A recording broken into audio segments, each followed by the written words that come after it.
Bathed in the enchanting beauty of carpeted greenery, Kerala celebrates itself as God's own country. Tourism industry's paradise on planet Earth. Sights and scenes cooling the hearts and soothing the eyes of the beholder. The land which poets like Changambura, Vallathol, Kumaranashan, O.N.V. Kurup and numerous others have immortalized with their lyrical musings. Kerala is now on a warpath in its race towards development. In order to add speed to this rush, North Indian bhais are here. Even as Kerala's one-third youth force is sweating out in the Arab desert to collect Gulf currency, migrant bhais swoop in like avian guests from India's central, northern and northeastern states.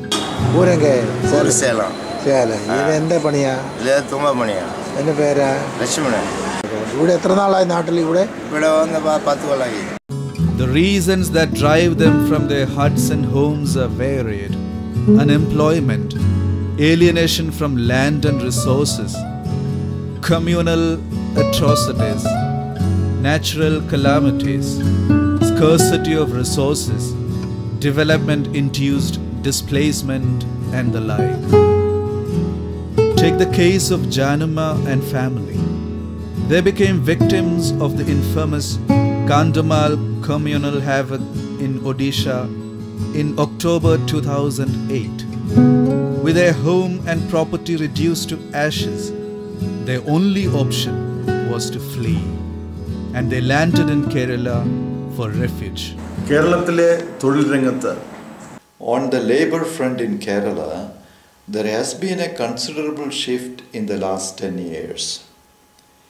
There is this presence of migrant workers from other states. This phenomenon has come about quite naturally.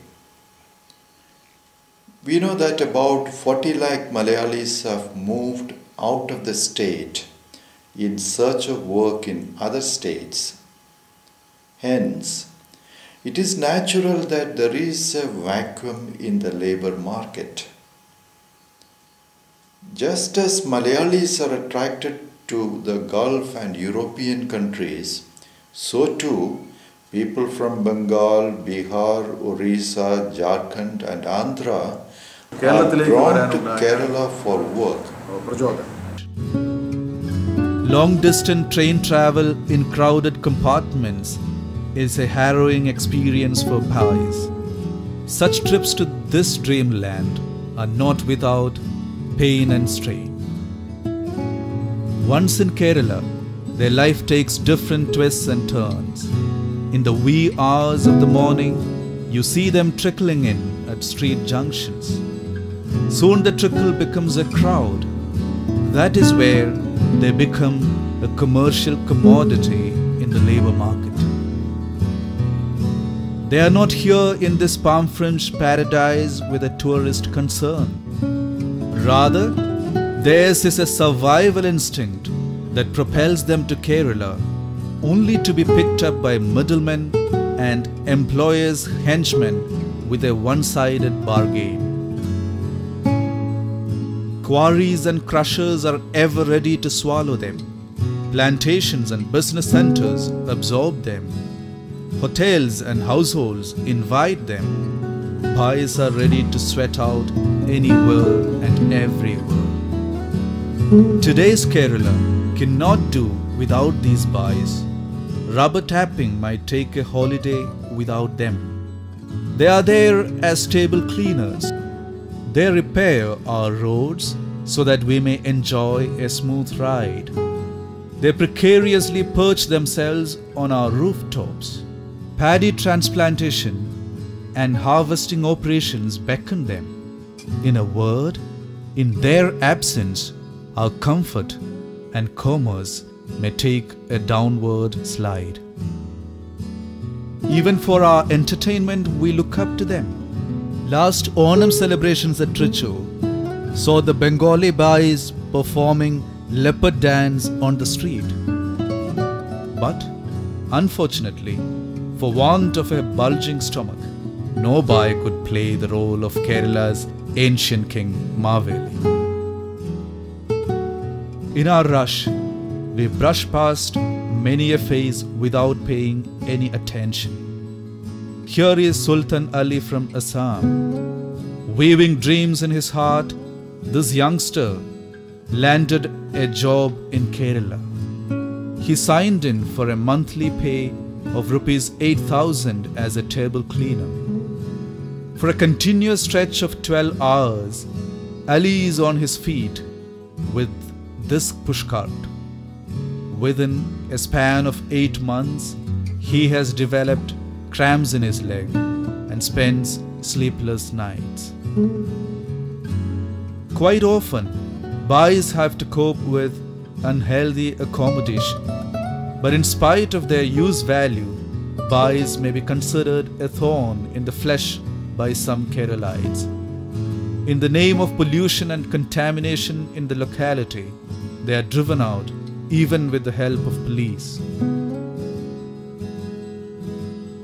Some may even eye them as terrorists or drug peddlers, which need not be the truth. Odd cases cannot be ruled out, but viewing them all as criminals under one umbrella is not a healthy trend in a civilized society. ഞാൻ നിൽക്കുന്ന ഈ പ്രദേശം പെരുമ്പാവൂർ കാലടി പ്രദേശമാണ്. ഈ മേഖലയിൽ ഇന്ത്യയുടെ ഗ്രാമപ്രദേശങ്ങളിൽ നിന്ന് ബംഗാൾ, ഒറീസ, ബീഹാർ തുടങ്ങിയ സംസ്ഥാനങ്ങളിൽ നിന്ന് ആയിരക്കണക്കിന് തൊഴിലാളികൾ ഇവിടെയുള്ള ഇഷ്ടിക നിർമ്മാണ ഫാക്ടറികളിലും തൊഴിൽ ചെയ്യുന്നു. It's a sad fact that the lives of many a boy get snuffed out in this promised land. The Manorama news of November 28, 2013 sent shockwaves.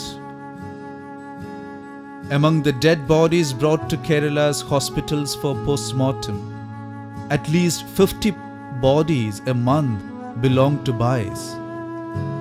The death of 70-year-old Barua from Assam was just a news item. He was working at the KSRTC canteen at Alua. He fell unconscious on the road and was hospitalized. When he died, neither the canteen owner nor the police had any clue as to his whereabouts, so the police put up an ad in the local paper. After 3 days, his body was disposed of in the deserted burial ground of Alua municipality. The stone quarry under Vengola Panchayat in Ernakulam district turned out to be a death trap.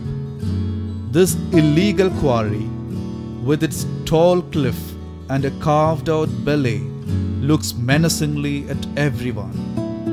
No wonder boulders came tumbling down to crush 4 laborers to instant death. Ramakant Patmaji from Odisha was one of them. A steel furniture enterprise in Ernakulam district became the venue of Ataudin Islam's unexpected end. Kerala's well-known social poet, O.N.V. Kurup's illustration of death is very apt here. In the rusty tent of darkness and gloom, we are imprisoned sorrows. Burnt out hopes are we in doom. In trepidation or death, we see your gallows. Newspapers sometimes highlight that there are antisocial racketeers feeding on unclaimed bodies of dead persons like vultures. They ply their trade by selling such dead bodies to private medical colleges for rupees 2 lakhs or so. As far as we Malayalis are concerned, the role of the migrant workers for Kerala's march forward is very essential. It is in this perspective that we have to view them and understand their presence. They are here to help us. Our own Malayalis are working in other states. All Indian citizens have equal right to work in any part of India. It is the fundamental duty of all sections of society to make proper arrangements for them to get the benefits of necessary facilities. എല്ലാ പൗരസമൂഹങ്ങളുടെയും പ്രാഥമിക കർത്തവ്യമാണ്. It is an undeniable fact that in Kerala's fast-forward life, the contribution of BAIs is a can't do without asset. Hence, Keralites are duty-bound to respect their fundamental needs and basic human rights in justice and fair play. The recent government-sponsored survey and study of the BAI phenomenon by Gulati Institute has highlighted many relevant facts covering their legal and human rights. Till 2012, there were 25 lakh migrant workers in Kerala. Their number is swelling daily at a minimum of 600 per day. Jeevika, a Kaladi-based NGO, has had ground-level interactions with the migrant workers for the last 3 years. In the light of this experience, and in the context of Gulati recommendations, Jeevika puts forward the following points for Kerala government's serious consideration and implementation. 1. A one-time entry point labor registration. 2. Proper agreement between employers and laborers. 3. A legally proper wage system. 4. Monthly wage system for those who complete work for a month or more. 5. Safety and security at workplace. 6. Health and accident insurance. 7. Clean and healthy accommodation and medical facilities. 8. Avoidance of middleman system. 9. Helpline and counseling facilities. 10. Free legal aid.